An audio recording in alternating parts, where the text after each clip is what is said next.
Talk about a way to go out. Have you ever heard of the real-life monster Ed Gein? His gruesome acts inspired films like Psycho, The Texas Chainsaw Massacre, and even The Silence of the Lambs. Your job, but never forget what he is. Now, it was at the top of these stairs that the second murder took place.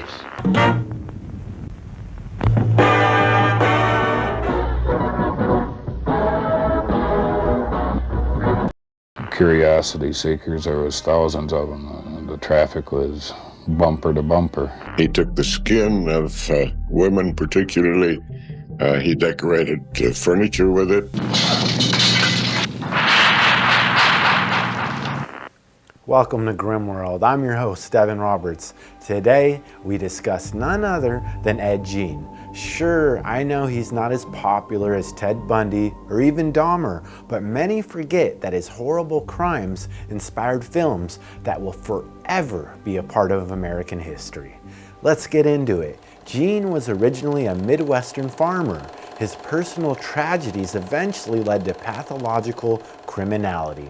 Currently, Netflix's series Monster is covering Ed Gein in their third season, and plenty of people have been tuning in. Monster, the Ed Gein story, it all takes place in the frozen fields of 1950s rural Wisconsin. Eddie Gein lives quietly on a farm that has seen better days. It is discovered that Ed is hiding a true house of horrors that is so gruesome it would redefine society's idea of the American nightmare. A liver. Driven by isolation, psychosis, and an all-consuming obsession with his mother, Gein's perverse crimes birthed a new kind of monster that would haunt Hollywood for decades. Ed Gein's dysfunctional relationship with his mother inspired the character we all know, Norman Bates, not to mention the motel manager and murder of Alfred Hitchcock's Psycho, 1960. You should have seen the blood.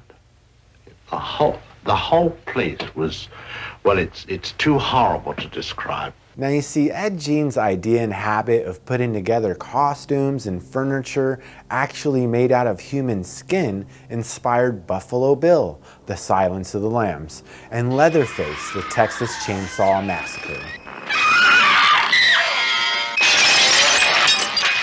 But today, we're going to learn about the real Ed Gein. Why did he commit these crimes, and did he know they would inspire Hollywood directors for decades on end? Not that you would be surprised, but Ed Gein grew up in a grim world surrounded with early trauma. Born in Plainfield, Wisconsin, he was raised by an alcoholic father and super religious mother. Play with the kids, they'd jump on his back and he'd give them horsey back rides and things like that. He was just a nice, odd little man.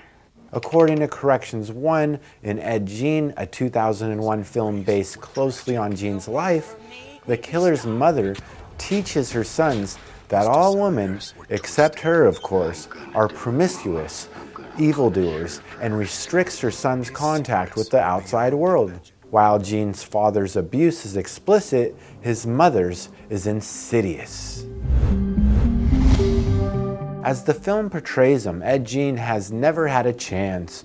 Former Times critic Kevin Thomas wrote in 2001 in his 1989 true crime book Deviant, Harold Scheitzer characterizes the young Gein as a social outcast, resentful of almost everyone except his mother, cut off from all society contacts, completely separated from the life of the community, condemned to an existence of crushing poverty in a remote and desolate region with two tormented and inimical parents. Would you ever wear a pair of women's panties? That can be. More than just wearing women's panties. On full moon nights, Eddie danced in the skins of women. Now you see, Eddie, who was never emotionally strong to begin with, was retreating farther and farther into a private world of fantasy, Schetzler writes. Gein's dad died in 1940 of heart failure. Then his brother Henry died 4 years later from the same heart complication. Many believe Ed killed his brother Henry, begging the question if that was his first victim. In 1945, the death of Gene's mother, Augusta, triggered the killer's spiral into psychosis. Somebody framed me. Shut up and quit singing. In 2023, the docuseries Psycho, The Lost Tapes of Ed Gein, featured medical records from 1957, the year Gein was arrested. Get this, the records indicate Gein began grave digging after his mother's death. He took the bodies back to his shed, and a lot of the times he mutilated the bodies at their grave sites as well.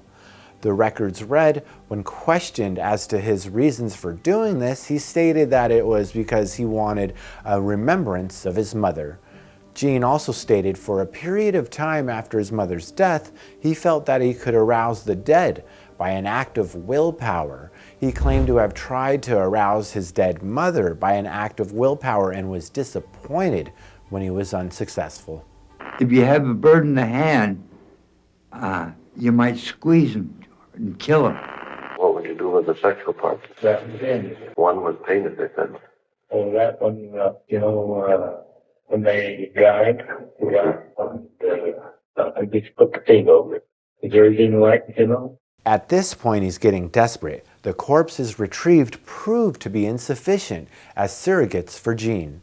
This led him to branch out and start murdering middle-aged women who reminded him of his mother. That makes sense, right? His first victim was 51-year-old tavern keeper Mary Hogan, who disappeared in 1954, and his second victim, 58-year-old hardware store owner Bernice Worden, who was murdered in 1957. Now, as you can recall in Psycho, The Lost Tapes of Ed Gein, Warden's son Frank alerted authorities regarding her disappearance after he actually found shell casings and a trail of blood at the hardware store. There was also a receipt for antifreeze. Well, one thing leads to another, and I'm sure that the Grimworld audience knows exactly what comes next. Now, when the authorities entered Gein's farm shed, they found Warden's naked corpse dangling and also mutilated like a giant game animal that was just hunted and had been gutted. Human skulls converted into soup bowls, lampshades and outfits made from human skin, mutilated female body parts, and other things only nightmares can dream up. I'm dead serious here. That's where victim one was found. We're going to do a walkthrough, and we're now descending the stairs into the furnace room. There's scratch marks along the wall. There's some more over here, along here, and there's something over here. It seems. Ed Gein describes his horrible, disgusting acts as taken from reading about news magazines and these things, taking the flesh off like a headhunter. What would you do with the head? Must have been taken from reading about these magazines and everything, taking the flesh off like a headhunter. Now, what kind of magazines was he reading out there on the farm back then? Well, I looked into that.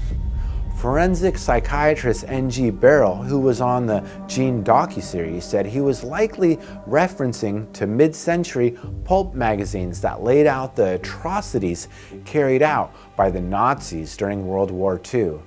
Ilse Koch, the wife of Nazi commander, had a lampshade made from the skin of murdered inmates. No joke, people. Barrell states in the doc, the fact is, when you see all the bodies piled up and you see people as disposable, you understand that people were experimented with back then. If you're inclined emotionally or psychologically to that type of thinking, even if you don't want to admit it, it grabs your attention in sort of the wrong way. It's hard to explain how a man feels when he sees something like that. Now, at the end of his ruthless, unspeakable, murderous acts, Ed Gein eventually confessed to murdering Hogan and Warden, hitting the dirt and robbing more than 40 graves. We can't get him to admit that he and just so we're on the same page, originally he was initially convicted of his first-degree murder in Warden's death, but was eventually declared not guilty by reason of insanity. A true mental case. Diagnosed as schizophrenic, he was institutionalized until his death due to complications from cancer, which was in 1984. When Ed Gein's atrocious acts were made public, they certainly shocked the community he was in and instantly grabbed the attention of all America.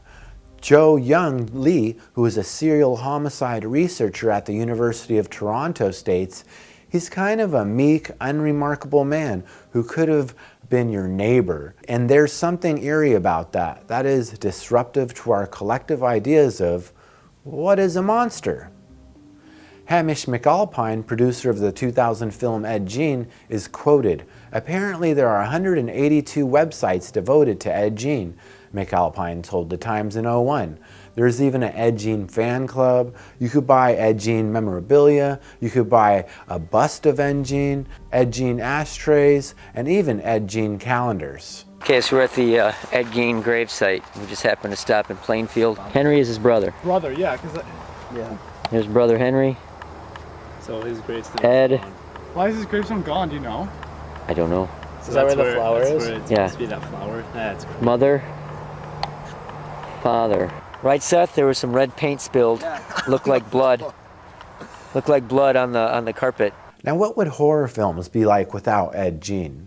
It's crazy to say it, but he helped push that genre straight to the top with lines of teenage kids, couples, and people of all sorts ready to snack on some popcorn while watching Ed Gein do his dirt and maybe even have fun in the process.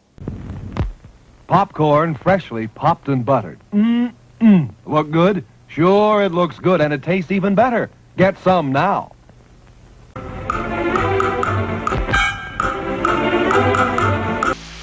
My mother, she isn't quite herself today. Gein was the inspiration for Robert Bloch's novel Psycho, which Alfred Hitchcock adapted into the 1960 film of the same name. In Hitchcock's movie, Bates, like Gein, exhibits severe attachment to his mother. Bates murders his victims due to a form of dissociative identity disorder that drives him according to her will. A boy's best friend is his mother, Bates famously says in the film.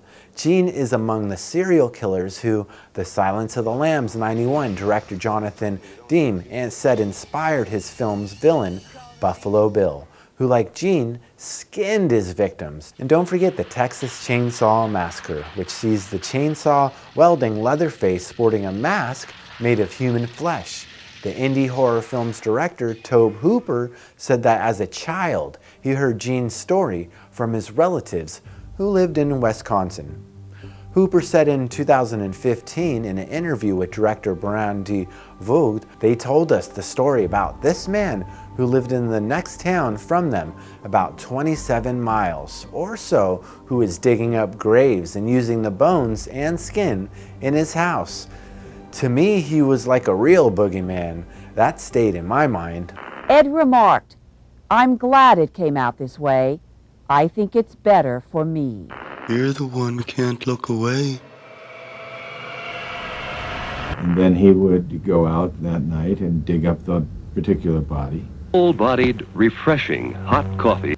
Take it back to his house and perform